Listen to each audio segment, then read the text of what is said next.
Dinikahi Duda Galak, bab 29, penulis Neng Neng. Aku terusik dari tidur nyenyaku, kala aku rasakan ada sesuatu yang berat menimpa perutku. Apa ini?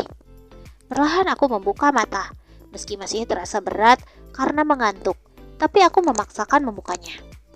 Dek, sesuatu yang menimpa perutku itu ternyata tangan si AA tampan. Ya ampun, apa semalaman dia tidur seperti ini? Apa semalaman dia tidur memelukku? Tangannya menjulur di atas perutku, sementara tubuhnya terjuntai ke bawah, dan kepalanya bersandar di bantal yang aku gunakan. Sungguh terlalu dia. Jangan-jangan dia mau mencari kesempatan dalam kesempitan lagi. Duh, gimana cara nyingkirin tangan segede gaban ini ya? Kalau aku banyak gerak, nanti dia malah bangun. Duh, aku tidak ingin dia terbangun di saat posisi kami dalam keadaan seperti ini. Bisa gaswat ini. Perlahan, tangan itu mengerjap. Sedikit terkesiap kaget, namun akhirnya aku kembali pura-pura tidur. Perlahan tangannya meraba keningku. Aku itu lagi sakit menstruasi, bukan sakit demam. Tapi sebentar, setelah meraba kening, kenapa dia juga meraba pipiku ya? Dasar mesum. Sungguh, dia sedang mencari kesempatan dalam keadaan aku seperti ini. Tidak bisa dibiarkan. Mau apa kau? Sentaku langsung membuka mata dan mencengkram tangannya kuat. Kau sudah bangun? Dia balik bertanya tanpa dosa, dengan wajah kalem dan so cute. Kalau mataku terbuka, ya berarti aku sudah bangun. Ucapku kesal. Jangan-jangan kalau aku gak keburu bangun, dia juga mau grepe-grepe bagian tubuhku yang lain lagi. Gimana? Udah baik kan? Tanyanya lagi, masih dengan wajah tanpa bersalahnya. Masih sakit sedikit, jawabku acuh, memperagakan ukuran sedikit dengan menjentikan ujung jariku. Baguslah, itu artinya aku tidak perlu lagi memijat perutmu itu, ucapnya sambil mengarahkan pandangannya pada perutku yang sudah terbuka. Mungkin tadi selimutku sempat melorot tanpa aku sadari. Memalukan. Secepat kilat aku segera menutupi kembali perutku dengan selimut. Memangnya dari tadi kau memijit perutku? Tanyaku bingung. Apakah mungkin si AA mau melakukan hal seperti itu? Kau lupa?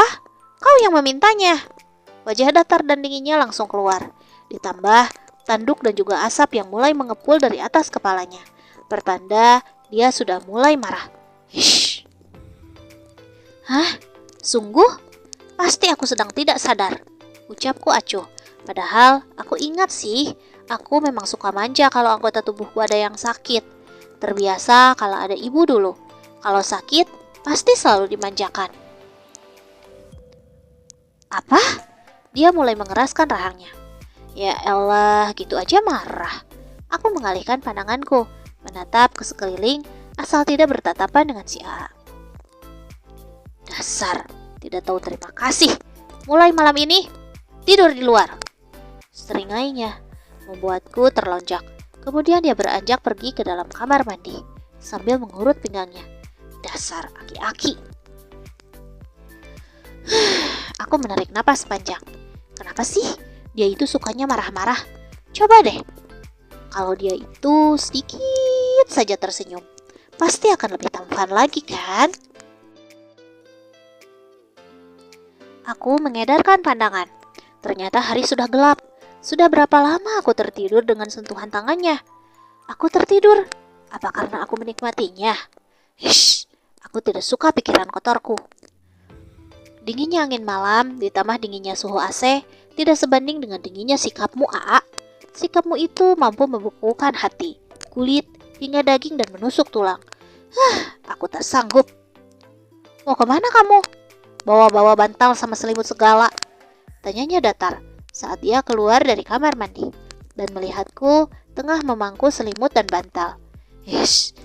Bukannya tadi dia yang nyuruh aku buat tidur di luar, dasar pikun. Oh, ini buat teman tidur aku. Ya, siapa tahu aja bantal dan selimut ini bisa aku ajak ngobrol sebelum tidur kan? Kalau aku ngomong sendiri tanpa benda di sampingku, nanti aku disangka gendeng lagi. Jawabku sambil mendelik gemas. Lah, emang udah gendeng kan? Balasnya pelan, tapi aku masih bisa mendengar ucapannya. Mending aku gendeng daripada gak peka. Ucapku sambil melangkahkan kaki menuju keluar kamar. Tidak lupa, bantal dan selimut sudah berada di tangan. Lihat aja, dia belum pernah sih dibully sama emak-emak netizen. Oh iya, daripada kamu ngomong sama bantal, kenapa kamu gak ngomong aja sama teman-teman kamu yang gendengnya itu? Sama siapa itu? Yang kamu suka baca di aplikasi itu loh? Ucapnya sambil mengingat-ingat. Hah? Sejak kapan dia tahu kegiatanku yang suka baca via aplikasi? Cool juga dia. Ngomong apa sih? Ucapku acuh. Gak ada. Ya udah sana. Kalau mau ngobrol sama bantal, jangan lupa bantal jangan diajakin gibah. Dosa. Ucapnya sambil merangkak naik ke atas ranjang, kemudian merebahkan tubuhnya. Dasar jahat. Aku lagi sakit tapi malah diusir. Dan dia enak-enakan tidur di atas ranjang empuk itu. Gak usah disuruh, aku bakalan pergi. Ucapku langsung ngacir nyari lapak buat aku tidur malam ini. Ngapain tidur sekamar juga? Terus selama ini kita tidur terpisah juga kan? Dia di kursi dan aku di ranjang. Yes, suami istri macam apa kayak gitu? Langkahku terhenti di hadapan kursi yang berhadapan dengan televisi. Aku segera melempar bantal dan selimut yang dari tadi aku pangku.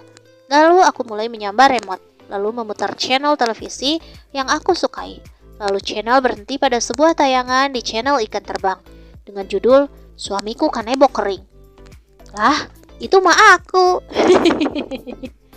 Aku terkikik geli melihat judulnya. Ada-ada saja. Lama mataku belum juga terpejam. Apa karena tadi aku kelamaan tidur ya? Akhirnya aku bangkit dan kuputuskan untuk masuk ke dalam kamar Aksa. Kulihat Aksa tengah bergerak gelisah. Entah apa yang berada di dalam mimpinya. Aksa, bisiku. Bibi, tiba-tiba mata Aksa terbuka dan langsung menatapku. Belum tidur? Tanyaku sambil menghampirinya, duduk di tepi ranjangnya. Belum, jawabnya sambil menggeleng. Kenapa? Tanyaku membelai rambut hitam legamnya. Aku mimpi bertemu perempuan cantik. Dia bilang, dia ibuku, ucap Aksa polos. Dek. Ada rasa aneh dari dalam hatiku. Rasa apa? Entah. Aksa, mau Bibi bacakan cerita sebelum tidur? Tawarku. Mau? Aksa menganggukkan kepalanya. Kemudian kembali berbaring. Aksa mau cerita apa? Tanyaku sambil meraih buku cerita yang berada di atas nakas, di samping ranjang. Apapun yang Bibi ceritakan, aku suka. Aksa mulai menguap. Baiklah. Lalu, aku mulai membacakan sebuah cerita pada Aksa dengan penuh penghayatan, hingga Aksa dengan mudah bisa terlelap dengan tenang. Aku memeluknya perlahan. Aksa, sebenarnya ibumu di mana? Gumamku sembari menyeka air mata yang hendak menetes. Aku sangat menyayangi Aksa. Tapi, kenapa jadi banyak hal buruk yang berlalu lalang dalam pikiranku?